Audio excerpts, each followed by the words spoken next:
Xəzər polisi tərəfindən saxlanılıb. O qəsəbə ərazisində yerləşən Samsung mağazasından oğurluq etməkdə təqsirli bilinir. İçəri daxil olmaq istəyərkən Xəzər rayon polis idarəsinin 2-ci polis bölməsinin və mühafizə idarəsinin əməkdaşları tərəfindən saxlanılaraq Xəzər rayon polis idarəsinin istintaq şöbəsinə gətirilmişdir. Miriş Alməmmədov deyir ki, sözügedən mağazanın daimi müştərisi olub. Oradan kreditə 2 ədəd mobil telefon götürüb. 2 ildir ki, həmin telefonlara aybayi 58 manat ödüyor. Lakin növbəti ayın kreditini ödəməkdə çətinlik çəkdiyindən oranı qalet etmək istəyib.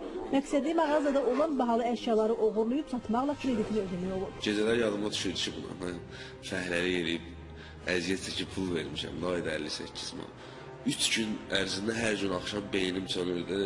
Gedirdim, yarı yoldan qayıdırdım. Elə bir şeytan qaytarırdı. Lakin 4-cü dəfə çirkin niyyətini həyata keçirib. Bu səfər oldu ki, gedəndə siqaret çəkə-çəkə getdim. Başım qaçdı, gördüm ki, Samsun qabağında. Dadım gəlmişəm. Ziyan verim, çıxım gedim.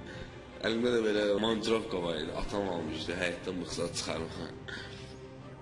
Elə bir qapını aldım, çəkdim, böyle gördüm, yox, çıxmır. Sonra gördüm ki, qapı çıxmır. Şüşədir, qalın şeydir, maşallah. Yüzümü belə çevirdim, belə vurdum, şüşə sınmadı. Sonra bir nətərmə ilə vurdum, sonra barmağımın yarısı kəsildi.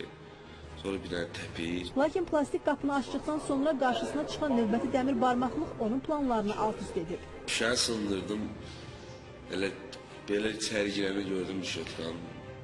Dala qayıtdım, dedim, ayda, işotka hardan çıxdı, niyə çıxdı işotka?